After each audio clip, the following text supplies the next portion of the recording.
가기사는 증시 각도기. 안녕하세요. 벌써 10월 중순이 되었습니다. 이제 날씨가 좀 차가워져서 네. 근데 지금 9시거든요. 9시가 되니까 해가 굉장히 많이 떠서 눈을 못 뜰 정도로 해가 세게 뜨고 있어요. 그래서 날씨는 오늘 금방 따뜻해질 것 같습니다. 해가 굉장히 뜨거워서. 근데 아직 안개가 굉장히 많은데요. 안개가 이제 걷히면 좋은 하늘을 볼 수 있을 것 같습니다. 아직까지는 안개가 많이 껴 있는 상태고, 미국 주식시장도 이렇게 안개가 많이 끼어 있는 것 같다는 흐름을 보여준 하루가 되겠습니다. 무엇보다도 좋은 게 아니라는 사실을 다시 한번 확인도 해 주었습니다만, 오늘 지표가 시장을 아주 뭉개버렸는데요. 기대 인플레이션이 떨어지고 있었던 과정에서 반등했습니다. 그러면서 기대 인플레이션이 굉장히 높게 나왔고, 이로 인해서 시장이 패닉에 빠지는 그런 양상을 보여주었습니다. 네, 투자는 자기 판단 하에 저희는 매수매도 추천이나 이런 것들은 하지 않고 제 개인적인 의견이라는 점 참고해 주셨으면 좋겠습니다. 자, 어떻게 나왔는지 한번 살펴보죠. 오늘장 한마디로 오늘장 한마디, 미국 친구들아 우리는 죽겠다. 오늘장 한마디, 진짜 우린 죽겠다. 물론 뭐 미국 친구들도 지금 굉장히 힘들 거라고는 보여지는데요. 일단 심리 지표들이 고공행진을 했고, 그로 인해서 인플레이션이 가라앉지 않을 것이라는 생각을 하게 됐고, 그로 인해서 그럼 연준은 계속 센 태도를 보이겠네, 뭐 이렇게 정리해 볼 수 있겠어요. 그러니까 연준이, 오늘은 사실은 연준 인사 발언 중에 저희가 지금 저희에게 전달되는 거는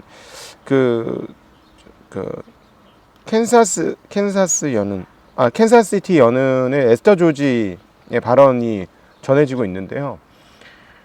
이분은 이번에는 세게 얘기 안 했어요. 옛날 같았으면 이 정도 발언이었으면 시장이 반등했을 수도 있습니다. 근데 워낙 지표들이 이렇게 나오니까 이제 시장이 연준이 그러면 뭐 에스터 조지 한 명이 저렇게 얘기한다고 되겠어? 하는 분위기로 넘어간 거죠. 얘기 나온 김에 에스터 조지 총재가 무슨 얘기를 했는지 한번 살펴볼게요. 우리가 인플레이션을 얼마나 빠르게, 얼마나 공격적으로 막는지에 대해 나는 대다수의 사람들보다 더 조심스럽다. 죄송해요. 그것이 저거다. 인플레이션이 아니고 금리 인상. 우리가 금리 인상을 얼마나 빠르게, 얼마나 공격적으로 하는지에 대해 나는 대다수의 사람들보다 더 조심스럽다. 이 정도면 옛날 같으면 굉장히 센 발언이었죠. 나는 금리가 지속해서 더 올라야 한다고 생각하지만 너무 갑작스럽게 이렇게 새로운 더 높은 수준으로 움직이는 데 대한 위험이 있다고 본다. 저희도 그렇게 보입니다. 그리고 우리는 아마도 한동안 이를 유지해야 할 것이다. 높은 금리를. 최종 연방기금금리가 더 높이, 더 오래 거기에 머무르는 것을 보게 될 수 있다라고 얘기했습니다. 햇빛 장난 아니네요.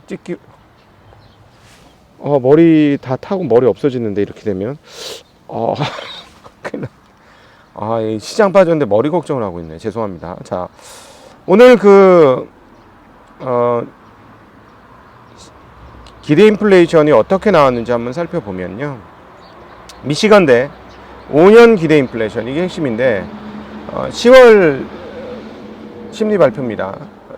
5년 기대 인플레이션이 2.9가 나왔는데 이전에는 2.7이었어요. 그러니까 이것도 올라왔다는 거지. 근데 이건 아직까지 3% 언더니까 제한 어떤 범위 안에 있어요. 근데 올해 1년짜리 기대 인플레이션이 나왔는데 그게 5.1이 나왔습니다. 지난번에는 막 계속 떨어지면서 4.7까지 떨어졌거든요. 자, 이게 3자만 보자. 3 밑으로 떨어지면 다 해결된다. 이런 분위기였는데 웬걸? 4를 넘어 5를 찍었습니다. 이러니까 깜짝 놀란 거죠. 야이씨, 이거 어떻게 하면 좋아? 이렇게 된 거예요. 그리고 어제 나왔던 코어 CPI는 6.6%로 40년 만에 최고치가 나왔죠. 그리고 헤드라인도 8.3이에요. 그러니까 이러면 어떻게 되겠어? 야, 이거 뭐 4.75가 끝이 아니네. 지난번에 클리브랜드 연은 총재가 얘기한 것처럼 내 기준은 다른 사람들은 4.5에서 4.75를 보지만 나는 그거보다 더 높게 본다. 이렇게 얘기했는데, 와, 진짜 그렇게 되겠네. 라는 생각을 하게 되는 거죠. 머리가 너무 뜨겁습니다. 갑자기 해가 떠가지고 저희가 좀 일찍 준비했어야 되는데 늦게, 오늘 좀 지표들을 볼 게 너무 많아가지고. 그리고 미시건대 소비재 심리 지수도 나왔거든요. 이게 59.8, 예상 59.0, 지난번에 58.6 나왔습니다. 소비자 기대 심리도 올라오고 있고요.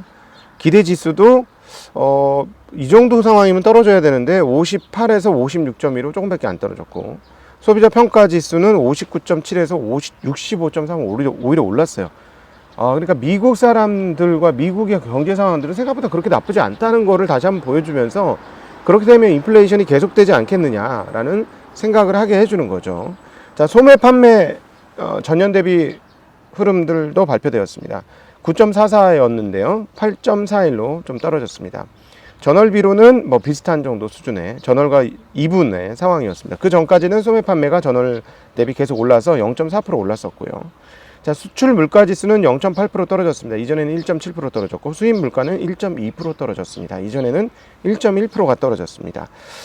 기업 재고는 0.8% 전월 대비 증가하면서 2조 4,532억 달러를 기록을 했습니다. 그러니까 지표들 오늘 나온 것들을 이렇게 쭉 보면 미국의 경제 상황들이 뭐 그렇게 나쁘다라고 표현하기는 오늘 나온 지표들로는 보기 좀 어렵습니다. 거기에다가 소비 심리 지수도 상당히 괜찮게 나왔잖아요. 그렇게 되니까 연준의 행태가 그대로 지속될 것이다라는 생각을 하게 됐고, 이것들이 지수를 하단으로 밀어내렸습니다. 그리고 채권 시장도 역시 어떻게 됐을까요? 안정화되어 가던 채권 시장도 급락을 했습니다. 가격이 10년물 금리가 3%대에서 4%대로 바뀌는 흐름을 보여줬는데요. 3.95% 이것도 뭐 계속 조금씩은 올랐었던 거죠. 근데 이게 4.023%까지 올랐고요. 자, 1년물 보겠습니다. 1년물을 그동안 잘 얘기를 안 드렸었는데 1년물이 이제 4.489예요. 4.5가 다 찍었어요. 그러니까 이렇게 되면 연말 기준금리는 4.5 근처에 온다라고 보시면 되겠어요. 최소 4.25예요. 그러니까 채권 시장도 이제는 겸허하게 받아들이는 거예요. 그 6월달 전에 막 이렇게 막 대항하던 그런 모습에서 이제 완전 채권 시장 거의 제 느낌에는 항복 선언을 했고요. 1년물이 4.49 정도까지 왔으니까 이건 4.5를 간다고 보는 것이고, 덥네. 죄송합니다.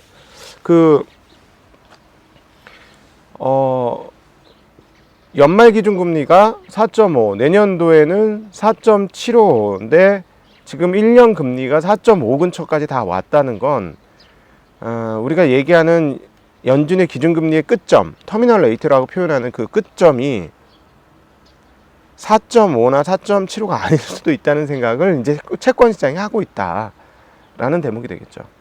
이렇게 되면 5%까지 만약에 올라간다, 기준금리가, 그러면 시장은 한 번 더 충격을 받을 겁니다. 이거는 가격 매김을 안 해놨기 때문에 5%까지 금리가 올라간다 예상이 되는 순간 시장은 한 번 더 충격을 받으면서, 그렇게 되면은 4.75를 약간 지금 소화하고 있는 상황인데 거기다 5짜리가 나오면 바닥은 한 번 더 쿵하고 떨어질 수 있다는 계산이 나오게 되는 것이죠. 자, 근데 이제 연준이 거기까지 올릴 것인지 문제고요. 근데 이미 4.5%만 해도 금리가 너무 높죠.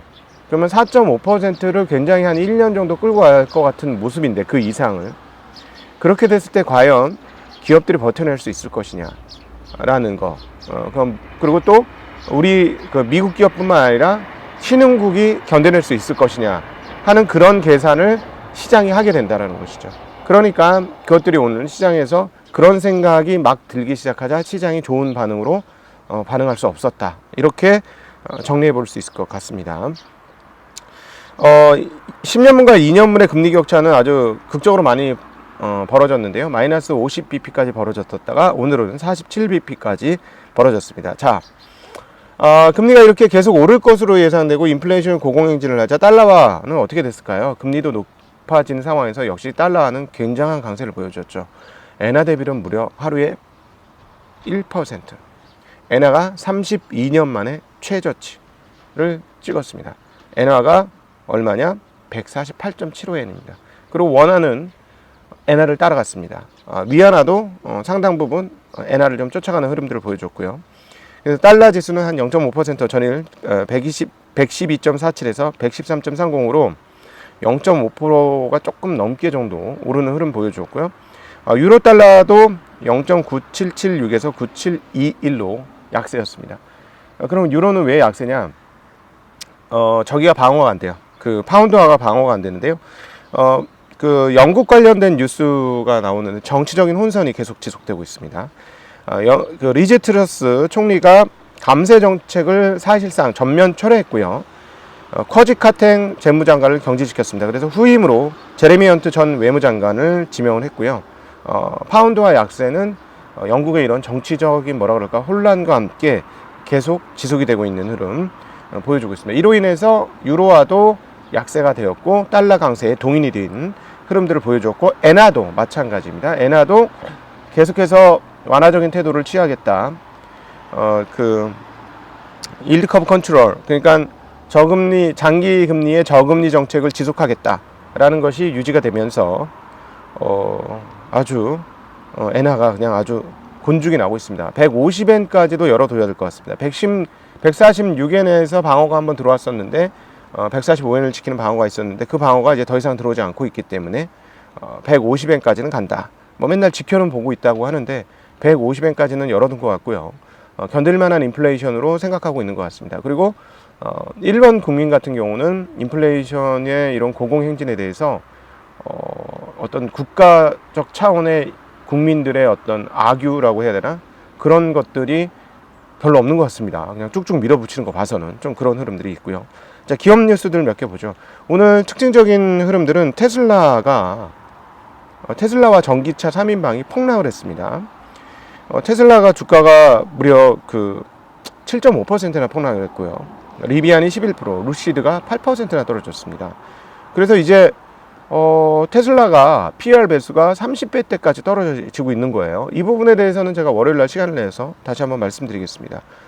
제가 말씀드렸던 사도 되는 가격 전 3분할 하기 전에 $500대면 좋지 않겠어요? 라고 얘기를 했는데 그 직전까지 왔습니다. 지금 $600 세개로 분할하기 전 $600대 초반 정도 수준까지 지금 $204까지 떨어졌기 때문에 그런 흐름들 보여주는데요. 테슬라에 대한 부정적 언급이 있었는데 좀 재미납니다. 에버코어라는 곳에서 테슬라가 그 이번 IPA 그 인플레이션 감축법의 수혜를 가장 강력하게 받는 회사다. 왜냐하면 전기차와 태양광 시스템을 모두 갖고 있기 때문에. 그러나 주가 상승 전망을 보기는 어렵다라고 얘기를 하는데요. 왜 그러냐면 테슬라에 대한 투자자들의 기대감은 이미 매우 높으며 실제로 상기 법안에 따라 제공될 수혜 이상의 기대감이 주가에 반영되어 있다라고 얘기를 했습니다. 근데 더 재미난 건 목표 주가를 267에서 $300로 상향했어요. 이렇게 부정적인 얘기를 하면서 지금 $200 초반까지 떨어졌습니다. 그래서 전기차 3인방이 상당히 많이 떨어졌고, 또 하나 이제 투자 의견들이 기업에 대해서 이제 막 계속해서 나오는데 애플에 대한 의견이 나왔는데 크레딧 스위스에서 애플에 대한 발언이 있었습니다. 이 부분은 조금 미국 시장 전체에 대한 불안감을 좀 안겨주는 대목인데요. 당사는 애플의 실적 발표를 앞두고 23년에서 24년 실적 전망치를 하향 조정한다. 애플빌 제품에 대한 수요가 기대했던 것만큼 충분히 강력하지 않은 것으로 보기 때문이다 라고 얘기하면서 $201에서 $190로 목표 주가를 하향했습니다. 그러니까 올해는 좋을 거예요. 22년 지금 굉장히 빠르게 좋은데 내년도에까지 금리의 고공행진이 지속되고 기업들이 약간 조금 긴축적인 상황들이 계속해서 발생할 때 개인들이 애플에 대한 그 애정을 그대로 유지할 수 있고 그 판매가 애플이 유지될 수 있을 것이라는 것에 대해서 부정적인 의견을 냈죠. 이건 충분히 그런 의견을 낼 수 있는 상황이다라고 보여집니다. 그런데 상징적인 의미가 있기 때문에 애플이 만약에 실제로 23년, 24년도에 대한 실적 전망을 가이던스를 하향을 하게 된다면 그거는 이제 미국 기술주들에 대한 충격이 좀 있을 것으로 보여지고요. 저 아마존이 이번에 올해 들어 두 번째 대규모 할인 행사를 했는데요. 항상 할인 행사를 하면 사상 최대 규모의 매출 이런 걸 찍었는데 이번에 못 찍었다고 합니다. 그러면서 이 부분이 조금 뭐라 그럴까 소비 위축의 한 단면을 보여준다라는 분석이 나오면서 주가가 5%에 빅테크가 5%면 폭락이죠. 네, 폭락을 했습니다. 평균 할인율이 21%에 달했는데도 불구하고 사상 최대를 경신하지 못했다라는 뉴스가 오히려 아마존의 주가를 크게 떨어뜨리는 그런 요소가 되었습니다. 빅테크들이 오늘 상당히 많이 빠졌다라는 점, 그리고 기업 활동이나 모든 활동이 위축될 거라는 점, 가이던스가 떨어질 거라는 점, 팩트셋에서 얘기하는 이번 3분기 실적 전망치가 대략 2% 정도밖에 순이익 증가를 보고하지 않을 것이라는 점. 이거는 2020년 3분기 이후로 가장 낮은 정도 수준이고, 보통은 10% 이상의 순이익 이익 전망치가 증가가 되었는데 이번에 그렇지 못했다라는 것들이 이렇게 어우러지면서 빅테크 기업들과 기업들에 대한 하락, 특별히 기술주들의 하락으로 나온 흐름이 되겠습니다. 네. 쉽지 않습니다. 쉽지 않은 상황들이 계속되고, 그러나 이번 주말에 이것과 관련되어서 재미난 동영상이 일요일날 내일 올라가게 되는데, 여러분들 실제로 주식을 주머니에 들고 계신 분들 입장에서는 굉장히 도움이 되는 대담이라고 생각합니다. 반년에 한 번씩 나오셨던 타이거 자산운용의 김영준 이사, 타이거 자산운용에서도 가장 운용을 잘 하시는 분 중에 하나시죠. 이분과 의견을 나눴는데, 이분이 사실은 작년에 나왔을 때는 자기네는 현금 보유 비중이 상당히 많다, 조금 너무 좀 그렇다, 시장이 좀 많이 오른 것 같다라고 얘기했고, 올해 상반기에 나와서도 뭐 괜찮은데 그래도 뭐 그렇게 편치 않다라고 얘기했는데, 어제 나와서 입장이 좀 바뀌었습니다. 물론 동일하게 제가 이제 이번엔 말을 많이 했어요. 같이 운용자끼리의 그냥 토크였기 때문에. 위아래가 다 열려 있다. 지금은 위기 요인이 올 것이냐, 위기가 올 가능성은 분명히 있는 것 같다. 근데 위로도 기회가 열려 있다 라는 이야기를 했는데, 솔직한 운용자들의 이야기를 담은 토크가 되었으니까요. 여러분들 주식을 갖고 있으신 분이라면 상당한 도움이 될 것 같습니다. 꼭 좀 보셨으면 하는 바람이 있고요. 그 다음에 오늘은 이영수 IT의 신과 함께 이번 미국의 대중국 반도체 제재가 삼성전자와 한국의 반도체 업체들에 어떤 영향을 미칠 것인가, 실제로 그렇게 부정적인 영향인가에 대한 이야기를 나누어 봤습니다. 그래서 삼성전자 주주분들, 하이닉스 주주분들은 보시면 분명히 도움이 되실 거다, 이렇게 생각이 됩니다. 네, 주말 해가 화창히 떴네요. 머리가 다 타서 오늘 머리 엄청 빠질 것 같은데, 그래도 기분은 나쁘지만 이 장렬하는 태양을 보면서 기분을 좀 회복하는 주말이 되시기를 바라면서 오늘 마감하도록 하겠습니다. 장시간 함께 해주셔서 진심으로 감사합니다. 안녕.